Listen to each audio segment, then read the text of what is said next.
the real reason the NBA is dying. Let's see what it's hitting for.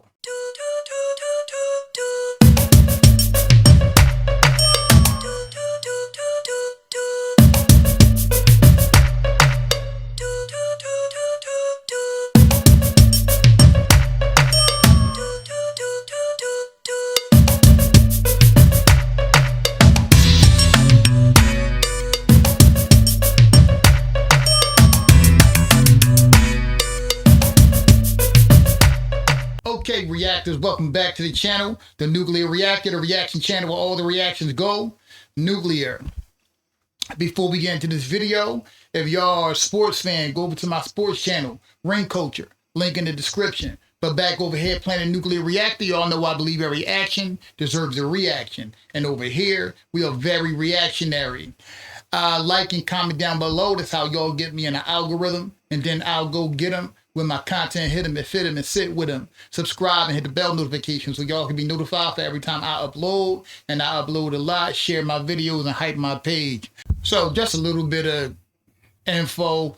For like the last 3 weeks, I've been battling like the mother of all flus. So, and it really got to me last week. So I really wasn't able to upload on either one of my channels for about a week. I mean, I did do like 2 days ago, I was able to gut out 4 videos on this channel.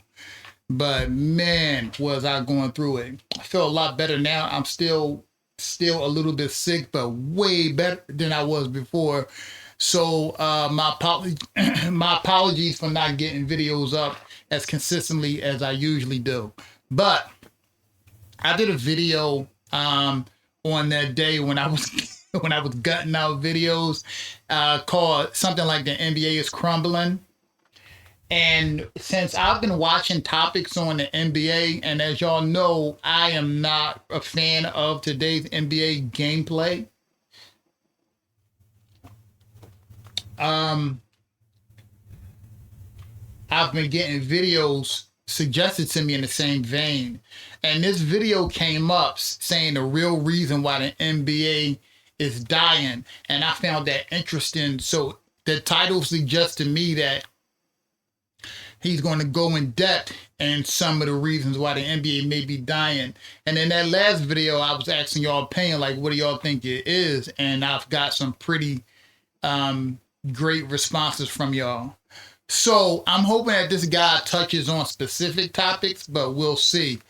Without further ado, let's see why the NBA dying. I mean, we know already, but let's see if they know.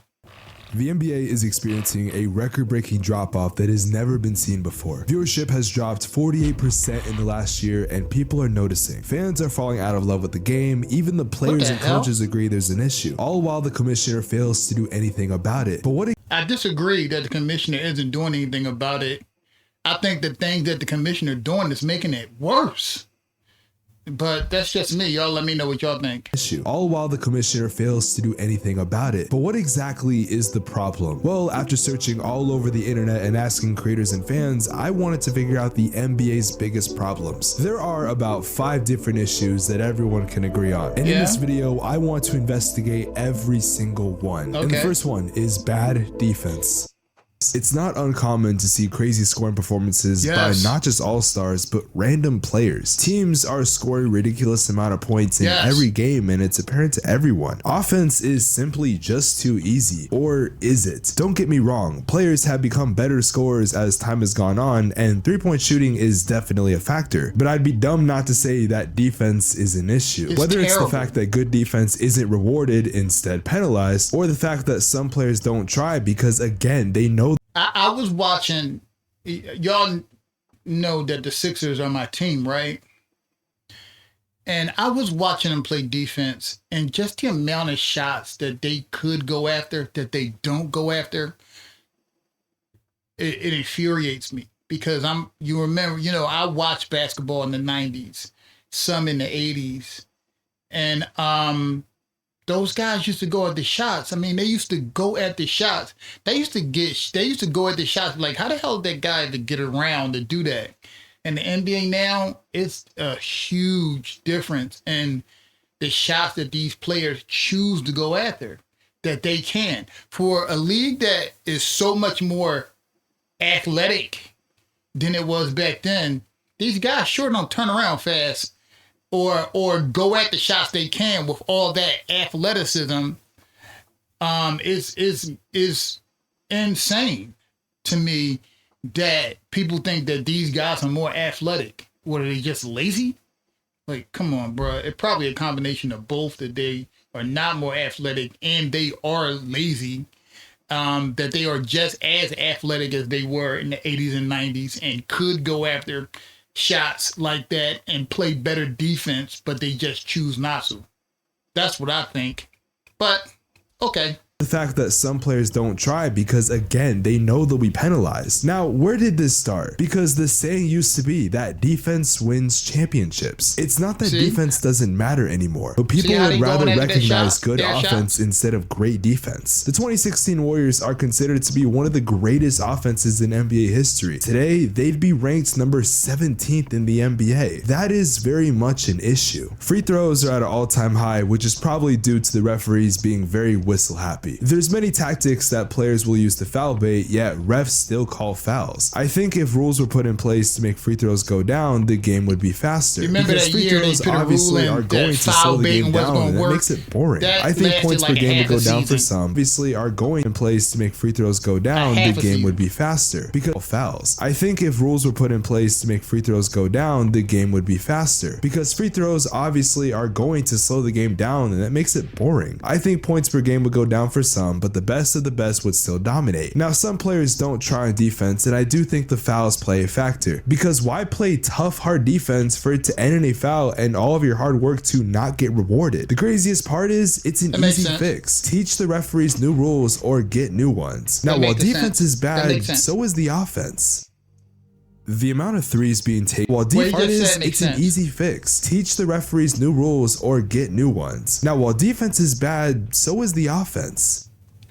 The amount of threes being taken in a traditional NBA game today is absurd. It's at a record rate, and it honestly is boring to see teams just jack up threes. We live in a world where big men are forced to know how to shoot threes, and if they cannot, they're seen as offensive liabilities. Doesn't matter if you can shoot a mid-range jumper or have a strong post game, or even be a great playmaker and defender. If you can't shoot the ball, then you're considered a liability in certain situations and sometimes are seen as unplayable. My question though is, how bad is the problem? Well, here's some numbers that you might find interesting. The rate of threes taken per game over the past 40 years has dramatically increased. In the 80s, it was about 3.5 threes per game. The premise of offense back then was the post game and being able to score really close to the basket. In the 90s, that number went up to about 11.4 threes per game. The game was moving a little bit back to the mid-range, but big men still needed to have a post game to dominate. Even in the 2000s, when mid-range jumpers became more prominent in the offense, that number only jumped up to 15.7 threes per game. But then we entered the 2010s and something changed. But it wasn't immediate. In 2010, it was still about 18 threes per game. Even the following season, it jumped up only 0.4 more to about 18.4 threes per game. But it was then in 2000. You know what's funny?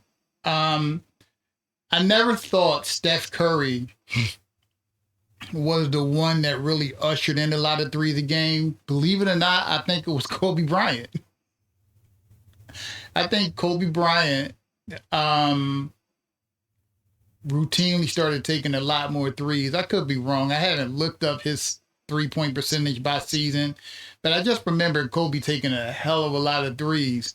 And I thought, since, you know, Kobe Bryant was such a great player and influential, that other players followed suit, and he just kept snowballing from there. That's what I think, though. 4 more to about 18.4 threes per game. But it was then in 2012 it jumped to 20 threes per game, which at this point had never happened before. Slowly it would go up a little bit, but in 2016 we saw a rise to 27 threes per game. But why was it such a big number? Well, it was because of one man and one game. Knowing who they're guarding. Curry fires away and hits the three. Meeting between the two, Golden State scored 73 as Curry nails the three-point. Curry from the corner, another. To give the three. Curry, long distance, puts puts it in. Risky because of the ankle problems. As Curry launches a three and gets the bounce. Not 100%, but he is competing. Curry for three. Step back, three-pointer, bang! Curry from downtown, it's good! Curry from downtown, puts it in! Curry out to Thompson, three-pointer, bang! Ahead to Iguodala. Iguodala puts it up. Huge defensive plays. Curry for three, nails it to the season. Curry, another three. Oh! Westbrook on the drive, falling away. Won't go. Rebound taken by Iguodala. They do have a timeout. Decide not to use it. Curry, way downtown. Bang! Bang! Oh, what a shot from Curry! With 0.6 of a second remaining.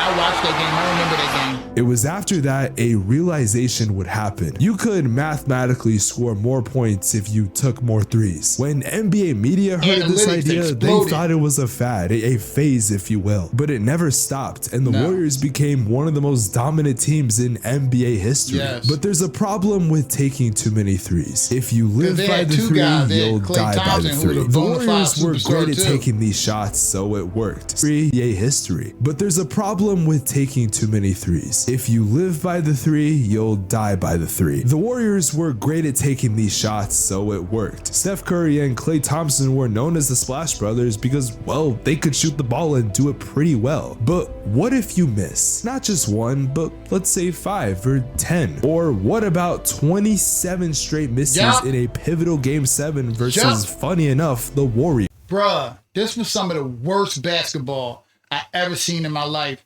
And I remember watching this game like, yo, stop shooting these so many threes. Y'all not making no threes. It was just like brain dead. They just keep shooting threes. Yes, it was pathetic. Straight misses in a pivotal Game 7 versus, funny enough, the Warriors. Harden behind the screen. And Gordon. Look at this. In their grill. Terrible shot. Tucker. Turning and shooting at his feet over the court to play. Ariza for three. They're not even close. Now find the range. Is there a point rescue? That was the closest one. Gordon on a step back three.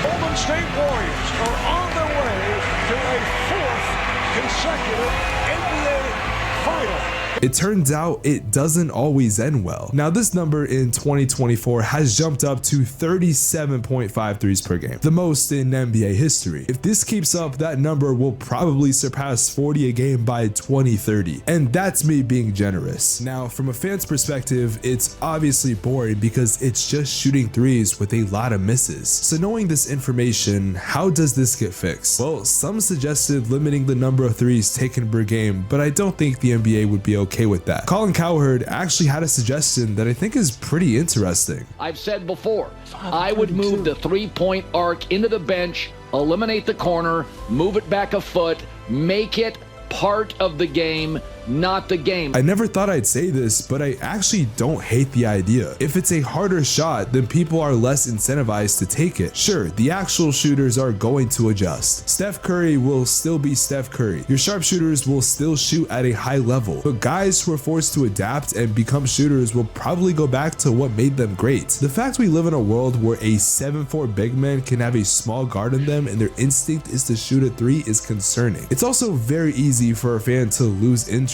if it's all they see. But what about the people who discuss the game? In some ways, I think they are culpable in this. I'm going to be honest with you. The mainstream media, people like myself and us content creators, a lot of us have been screaming from the rooftops that this is killing basketball. One of the reasons they're killing basketball. So far, this guy has given 2 reasons that I fully agree with and that I have been saying. But yeah, I think the media, the talking sports heads are culpable in this in a lot of ways, which is crazy. But what about the people who discuss the game? Imagine it's 2007 and you're about to go to school. You're eating breakfast and you see SportsCenter flash on the screen. You see some highlights, some news, and even see Scott Van Pelt on your TV. Life is good, but what about 2024? Well, in the most simplest way possible, it's a mess. We live in a world where small market teams don't get pushed and they're laughed at. We're forced to hear about the same 3 teams over and over again, even if they're bad. And how many times can you possibly talk about LeBron in the same damn day? It feels like these guys don't even watch the game. For example, let's take the Houston Rockets, the 3rd seed in the Western Conference and one of the best teams right now. But what did Charles Barkley have to say about them? They don't have any idea how to play basketball. Play good defense. They play the game strictly on talent. Trust me when I say there are many more bad takes I've seen from the show. I wish that was the only problem in NBA media, but it's not. They're also not pushing players like they should. Giannis and Jokic are the 2 best players in the NBA right now, but Jokic is called boring and Giannis isn't even considered for MVP right now. LeBron is one of the greatest players of all time, but the fact he's been talked about more when he took a small hiatus than Giannis, who's been the best he's ever been this season, it's honestly a joke to see. Players are being disrespected and devaluated because they don't play for the Lakers or the Warriors or the Heat. In 2018, when the Suns were bad, they begged for Devin Booker to go to LA. When Giannis was rumored to leave, they begged him to go to Miami. You even have these clickbait garbage YouTubers making thumbnails saying Giannis to the Warriors. This is the same man who has pledged his loyalty to the team that gave him a chance when he was an 18-year-old kid. I want you to guess who the 1 seed in the Western Conference is right now. You probably didn't know it was the Oklahoma City Thunder because the media doesn't give a damn about that team. Yet the craziest part is they're probably going to end up making the finals. Yet you wouldn't know that because there is 0 coverage. I think one of the things that the NBA has done very, very poorly is promoting the OKC Thunder, right? Yeah. They are the exact team a casual NBA fan would enjoy. They have a star player up top. Yeah. They play that defense that everybody's been complaining about. The NBA doesn't have defense. The NBA doesn't have defense. This team has the best defense of all time currently. This is the exact team that the NBA should be pushing. But they don't get a lot of national televised games, so this is one of their few. I'm actually so glad I saw this clip of Kenny, because Kenny is an example that you can talk about anything and get views. Here's a video about LeBron that was uploaded about 5 days ago that went live on the NBA on ESPN YouTube channel. That video got about 214,000 views in the first 5 days. Well, wait till you find out a video about Jokic got 380,000 views. Now I know that says 12 days, but let's add a little bit of context. That's still a lot, According to viewstats.com, it took about 2 days for this video to get 307,000 views. Hoop Reports made a video about LaMelo Ball that got 249,000 views in 4 days, which, by the way, the media has begged this man to go to another team. Yet this man can talk about him and still get great viewership. Did you know the Cavs are 24-4 right now? Oh wait, you probably didn't, because the NBA does not care. You know, the NBA Cup, the project that the NBA really wants to talk about? Well, some members of the media don't even care about it. Let's also not forget what the NBA said about the matchup between the Thunder and the Rockets. This isn't the ideal matchup. This is gross. This is a joke to covering sports. We live in a world where the NBA cannot market its own league. It doesn't even know who is going to be the face of the league anymore. In fairness, they've marketed Wemby perfectly, but relying on guys like LeBron, Curry, and KD will not last long due to them retiring soon. Now, with the rise of YouTubers getting more opportunities in the mainstream, I expect those guys to be the face of NBA media. I would rather listen to a Kenny or a Legend of Winning talk about ball, or a video documentary made by NBA Nerd instead of whatever the hell this trash is. But yet, this isn't even the worst issue the league faces. Yep. Bad referees have always existed in the sports world, but I think out of all of the referees, the NBA is the worst. Whether it's useless technical fouls, is there going to be a technical foul, or free throws that shouldn't be given, Driving, drawing contact, or straight up ruining games by bad calls, admitting they're wrong the following day, and nothing happens. Yeah. over to Randall. Randall got it off in time. Oh, he's cold-blooded. You gotta wonder how much the refereeing and sometimes the players had to do with this big gambling bomb that just went off, even though a gambling bomb in the NBA goes off like every 15 years. Whoop the mob. Got it off in time. Oh, he's cold-blooded. Now, I'm not a guy for conspiracy theories. Wait, what did he say?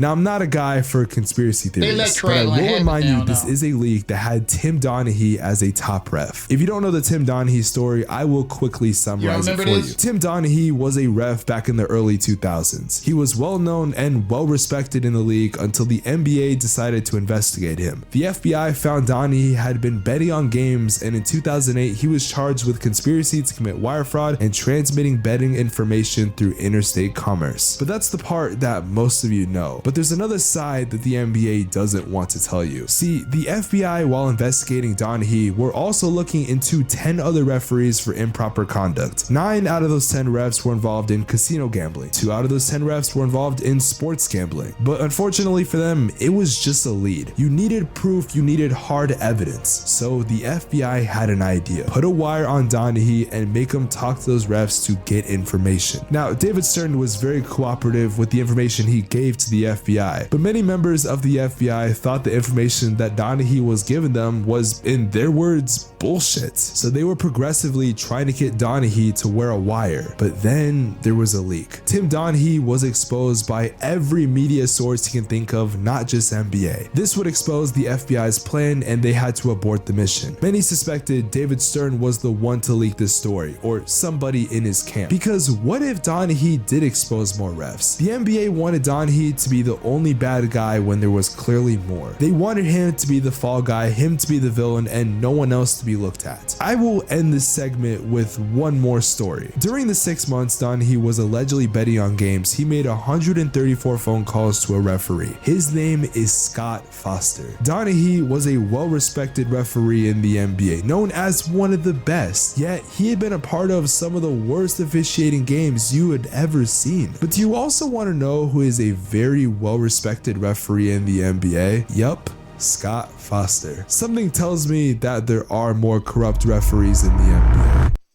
I feel like out of all of the issues I've discussed in this video, this one has a fix that is complicated yet simple at the same time. People can't watch the games. Cable is going extinct, and the replacement for it is slowly becoming what we all despise. YouTube TV, which was supposed to combat cable, has fallen into the same trap. A 1-month subscription of YouTube TV in 2025 will be $82.99. Yet Contour TV is $61 a month. DirecTV is about $70 a month, and Xfinity can range from $50 to $80 a month. So all of these companies are less than what was supposed to combat the problem. Mind you, YouTube TV is a sponsor of the NBA. It sponsors the damn finals. But if you pay $83 a month, there's only so many games you can watch. Sure, a couple primetime games a day, but that's it. You can't watch your favorite team unless they're on national television. So Hornets fans, you're out of luck. Unless you want to spend $50, $60, or $70 on top of YouTube TV to watch a local channel. So as a fan of the Hornets, let's say, I'm spending about $140 minimum to watch my team play. But what about League Pass? Sure, the price isn't too bad. $17 a month isn't the worst thing in the world. So the solution is to spend $150 a month if you're a fan of a small market team that isn't usually on TV. Well, there is another alternative. Go on a certain website that costs $0 and doesn't have nearly as many playback issues. Well, I don't think it is the main reason for the viewership numbers going down. You can't deny that the rise of illegal streaming has taken away viewers. Now, in fairness, there is an owner who has tried to combat this problem. Phoenix Suns owner Matt Ishbia came up with an idea last year that everyone loved. People from Arizona could watch the Suns play with a free antenna that was sent to your home. It was easy to set up, cost no money, and as someone who personally has had one for about a year, I have zero complaints. While this is a great idea, it shouldn't be up to the owners to have to fix this issue. The NBA itself needs to find a solution to the problem. So what is the solution? Well, that's where things get complicated. Blackout restrictions are an issue. That's something that cannot be fixed right now. But what if it was cheaper to watch the games? What if the NBA took Matt Ishbia's idea and provided antennas to everyone? Maybe not for free, because let's face it, it's a business and the NBA needs to make money. But let's say a $25 price to watch your favorite team play. If you want to watch other games, provide a service that's a reasonable price. Maybe completely restructure League Pass and drop it down to say $15 a month. Have it like Sunday Ticket, where you can watch a ton of games at the same time and the quality is actually good. An average fan can enjoy the NBA for $40 the first month, then $15 a month for the rest of the season. The NBA makes its money, fans enjoy it for a great price, and viewership would dramatically increase. In fact, illegal streaming would probably have a big fall off because it wouldn't really need to be used. But that's assuming the NBA cares about you, the average fan, because they tell you that they do, but they actually don't. It's about money, and it has been for quite some time. Really, there is only one solution.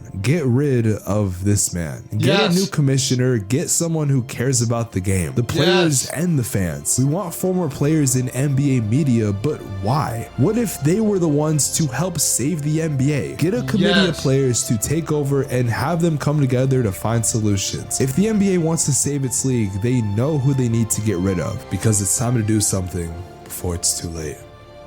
Yes. Just like the last video, that was great, but he did go like specifically into like some of the things that I've been, saying. I agree 100% with everything he said. The 3-point line thing, I'm real adverse to getting rid of the corners and making it a harder shot. But I don't know any other way. Like, what other way would you fix that? That now you got centers out there shooting threes and trying to dribble like point guards. Yeah, I know it looks great, but yeah, I don't know. Y'all let me know what y'all think down below. Y'all agree with what he said? He clearly laid out the 5 reasons, and I gotta say I agree with him. Let me know down below what y'all think. Always remember, pleasure or my reaction, well, that belongs to y'all. I love y'all. Peace.